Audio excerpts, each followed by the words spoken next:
তোমাকে ভালোবাসি এই কথাটা কখনো বলিনি, কারণ শব্দে যা বলা যায় তা তো ভালোবাসা নয়।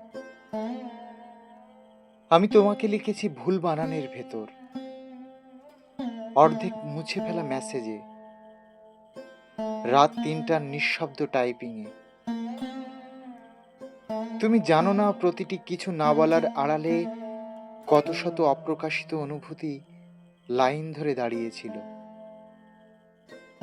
তোমার জন্য রাখা আমার ভালোবাসা কোনো কবিতা না, কোনো গান না, ওটা এক অদৃশ্য অভ্যাস, যা ছাড়া আমি নিজেকেই চিনতে পারি না। যেদিন তুমি থাকবে না সেদিনও হয়তো আমি বেঁচে থাকবো, কিন্তু নিজের ভেতর খুঁজে বেড়াবো একটা অসমাপ্ত বাক্য, যার শেষ শব্দটা ছিলে তুমি।